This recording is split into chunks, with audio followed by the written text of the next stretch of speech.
అందరికీ నమస్కారం.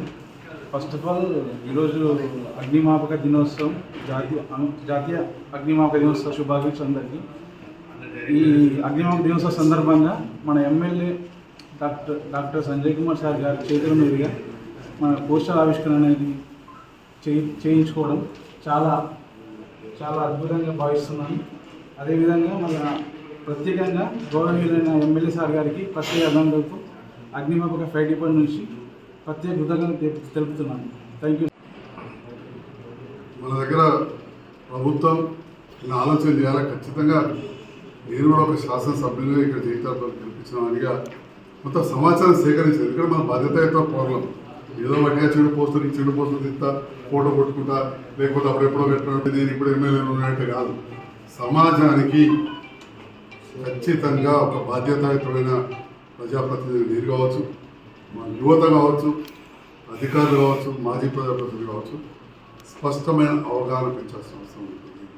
ఎప్పటికప్పుడు కూడా దీనిపైన మనం అలర్ట్ చేయాల్సిన అవసరం ఉంటుంది. దాంట్లో భాగంగా ప్రభుత్వ పరంగా ఇలా ఫైర్ డిపార్ట్మెంట్ వాళ్ళు కార్యక్రమం చేస్తాం. కానీ ఎవరో ఒకరు చేస్తే కాదు, ఇది ఒక బాధ్యతగా అందరూ కూడా ఈ అగ్ని మాపక నిరోధం గురించి, అగ్ని నిరోధ fire accidents, fire disaster response కావచ్చు, ఫైర్ డిజాస్టర్ అయినప్పుడు దాన్ని ఎట్లా నిరోధించుకోవాలి, ఈ పదం బాగుంటుంది. ఫైర్ డిజాస్టర్ నిప్పు అంటుకున్నప్పుడు ఎట్లా నిరోధించుకోవాలి, అంటుకోకుండా ఎట్లా చూడాలి, అన్నిటికంటే ఇంపార్టెంట్ అంటుకోకుండా ఎట్లా చూడాలి మీద పూర్తి స్థాయిలో అవగాహన పెట్టుకుని అప్రమత్తంగా ఉండాలని చెప్పి తెలియజేస్తుంది. Thank you. ఫైర్ డిపార్ట్మెంట్ ప్రతిసారి కూడా ప్రాణాలకు తెగించి వాళ్ళు ఎంతో మందిని సేవ్ చేస్తారు. దాంతో పాటుగా ప్రజల బాధ్యత కూడా చాలా ముఖ్యం. ఎక్కడ పడితే అక్కడ మనం నిప్పు అంటుకునేది పడేయదు. షార్ట్ సర్క్యూట్ ఉన్న వైర్లు కూడా చూసుకోవాలి. ఇందులో ఎన్నో చోట్ల కలిపేది. అదేవిధంగా హాస్పిటల్స్ కావచ్చు, హోటల్స్ కావచ్చు, అపార్ట్మెంట్లు కావచ్చు, ఫైర్ సేఫ్టీ ఎక్విప్మెంట్ పెడతారు, దాన్ని మళ్ళీ వాడరు. ఆ ఉన్నదా చూసి మా ఫైర్ ఆఫీసర్ సంతకం పెడతాడు, మున్సిపాలిటీ ఇస్తాడు. మనం ఇంట్లో కదా నల్ల షవర్ వాడకపోతే ఎప్పుడో ఏడాదికి అది ఓపెన్ చేస్తే అంతా అలా తెల్లగా తుమ్ముబట్టి ఉంటుంది, రస్ట్ పడుతుంది, రాదు. రెగ్యులర్గా కూడా చేయాలి. అదేవిధంగా హాస్పిటల్స్కు, హోటళ్లకు, అపార్ట్మెంట్లకు మోటార్ పెట్టిపిస్తారు. అవి ఉంటేనే పర్మిషన్ ఇస్తారు. అది మనం ఎప్పుడో నిప్పు అయితే తప్ప ముట్టాం. మరి అప్పటి వరకు ముట్టే వరకు అసలు మోటార్ పనిచేయదు. కారు సర్వీసింగ్ చేయించుకొచ్చుకుంటాం, సైకిల్ మోటార్ సర్వీసింగ్ చేయించుకొచ్చుకుంటాం ఎప్పటికప్పుడు. ఇది వాడేది లేదా, పెట్టేది లేదా. ఉదాహరణకు నేను కంటి డాక్టర్, నాకు అంబులెన్స్ ఉంటే మాకేమో అంబులెన్స్ పనిపడదు. అది ఆనే పెడితే ఎప్పుడైనా చాలు చేద్దామంటే చాలే కాదు. అట్లా ఉన్నంత మాత్రమే కాదు, రెగ్యులర్గా ఫైర్ డ్రిల్స్ మనం చేయాలి.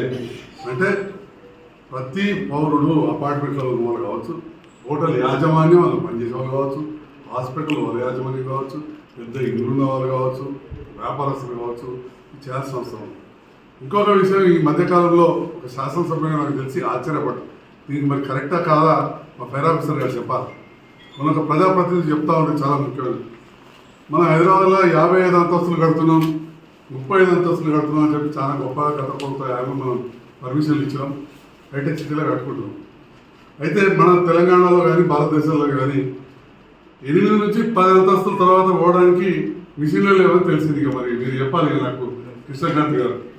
తర్వాత పోతే హెలిప్యాడ్ పెట్టి ఎవాక్యుయేషన్ పెట్టాడు. మాకు హెలికాప్టర్లు ఎక్కడ. ఈ రకంగా సో మనం 35 ఫ్లోర్లు అయితే కామన్గా ఉంటుంది హైదరాబాద్లో. ఈ మధ్యలో 54, 55 అంతస్తులు కట్టేటి ఉంటుంది. సో మళ్ళీ అక్కడికి పోయేసరికి చాలా ప్రమాదం ఉంటుంది. మన జగిత్యాల ఫైర్ ఎన్ని స్టోరీస్ ఎవరికి వెళ్తాయండి? 18 మీటర్స్ ఇక్కడ 18 అంటే అప్ టు 6 floors 7 floors వరకు వెళ్తుంది సార్. ఇక్కడ నుంచి 6 నుంచి 7 హైయెస్ట్. ఈడ కూడా 6-7 ఫ్లోర్లు కడుతున్నారు ఈజీగా. ఇంకా దాటిపోయేటట్టు ఉన్నాయి. ఇక్కడ ఎన్ని ఉన్నాయి హైయెస్ట్ గా? అనాథరైజ్గా 8 ఉన్నాయా? వాళ్ళకి చెప్పు, దీనంత మీదైతే మేము ఏం చేయలేమని చెప్పి. అగ్నిమాపక కేంద్ర ఫైర్ ఆఫీసర్ కృష్ణకాంత్ గారు, వారి బృందం, మాజీ ప్రజాప్రతినిధులు, జగిత్యాల నియోజకవర్గ యువత అందరం కలిసి ఈరోజు ఈ పోస్టర్ ఆవిష్కరణ చేయడం జరిగింది. దీంట్లో డూస్ అండ్ డోంట్స్ అంటే ఎలాంటి జాగ్రత్తలు తీసుకోవాలనే విషయంలో చాలా పొందుపరిచారు. ఎక్కువ ఇంగ్లీష్లో తెలుగులో కూడా కొన్ని పాంప్లెట్స్ ఉన్నాయి, తెలుగులో కూడా పాంప్లెట్స్ ఉన్నాయి. సో ఇవన్నీ కూడా చేయాలనే కార్యక్రమంతో ఇట్లాంటి పని కూడా చేయడం జరిగింది. మరి ఫైర్ విషయంలో అంటే అగ్నిమాపక దళం ఇక్కడ కేంద్రం రావాలి అనే ఆలోచన నాకు తెలిసి 1975లో రావడం జరిగింది. అప్పుడు మా నాన్నగారు జేసీ రమణయ్య గారు మిగతా లయన్స్ క్లబ్ మిత్రులు అందరు కలిసి అప్పుడున్న శాసనసభ్యులు అప్పుడున్న మంత్రివర్యులు జువాడ్ చొక్కారావు గారు కలిసి ఇక్కడ ఏర్పాటు చేయాలంటే ఒక బిల్డింగ్ స్థలం ఇస్తే తప్పకుండా ఫైర్ స్టేషన్ మంజూరవుతుందంటే బాగా జ్ఞాపకం. ఎందుకంటే నేను అప్పుడు 9th క్లాస్ మా ఇంట్లోనే మీటింగ్లో అయ్యి అప్పుడు మున్సిపల్ స్థలం తీసుకొని ఇక్కడ దాతలు కొంతమంది ఫిలాంథ్రఫిస్టులు మా నాన్న అధ్యక్షులు జేసీ రమణయ్య గారు ప్రధాన కార్యదర్శిగా 2 సంవత్సరాలు కృషి చేసి ఇప్పుడు ఆ బిల్డింగ్ లయన్స్ క్లబ్ ద్వారా కట్టించి ఇప్పటికి కూడా ఆ సేవా కార్యక్రమం అట్లా కనబడుతూ ఉంటుంది. కాబట్టి దీని ప్రాధాన్యత అప్పటి నుంచి కూడా ఒక 2 సంవత్సరాలు నిరంతరంగా అప్పుడు 40,000 చాలా పెద్ద విషయం.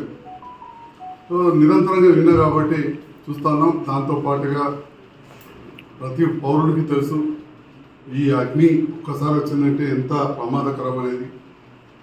కాదుగా డాక్టర్గా కావచ్చు, ఎన్నో హాస్పిటల్ డిస్ట్రిక్ట్ కావడం, ప్రజాప్రతినిధిగా ఇంకా ఎక్కువ విస్తృతంగా జరిగిన సంఘటనలను పరిశీలించడం జరిగింది. ఉదాహరణకు మా తమ్ముడు ఉప సర్పంచ్ గౌడ్ సోదరుడు ఉండేది ఇక్కడ. అంతర్గామంలో దాదాపు 2 సార్లు ఫైర్ యాక్సిడెంట్. మరి 40-50 ఎకరాలు ఉన్నప్పుడు ఒక ఫైర్ ఇంజిన్ 2వ ఫైర్ ఇంజిన్ కూడా ఆపలేదు. ఏం జాగ్రత్తలు తీసుకోవాలి? గతంలో ఏమయ్యేది, ఈ గ్యాస్ స్టవ్ లేనప్పుడు రోజు చెప్పు ఆ తాటిమంటలు ఇంటి పడితే పొయ్యిల కట్టలేదు తీసుకుపోదు, ఆ అన్నీ ఉండేవారు కాదు. కిష్టంపేటలు అయింది, చలిగాలు అయింది, వెల్దుర్తిలు అయింది. కాబట్టి సొసైటీ సభ్యులు తప్పకుండా దాని మీద జాగ్రత్తలు తీసుకోవాలి. ఫారెస్ట్ వాళ్ళు కొన్ని ట్రెంచ్లు కొడుతూ ఉంటారు, అంటే అగ్ని మళ్ళా పక్కకు పోకుండా, అది కూడా కొంత జాగ్రత్త తీసుకోవాలి. కానీ ఎస్పెషల్లీ తాటి చెట్లు నేను చూసిన వాళ్ళు ఒక చెట్టు మీకు పడతాయి, మీరు కిటికీలు కూడా కాదు, బైకలు పడుతుంటాయి. ఓసారి చాలా పెద్ద ఎత్తున ప్రమాదం జరుగుతూ ఉంటుంది. అదేవిధంగా గడ్డి బాంబులు ఈ మధ్య కాలంలోనే జాబితాపుల్లో చూసాం. నిన్న మొన్న అక్కడ మిడ్పల్లిలో ఏదో రైస్ మిల్లో ప్రాబ్లమ్స్ కాలేదు. అంటే ఈ సందర్భాల్లో మనం జాగ్రత్తలు తీసుకోవాలి.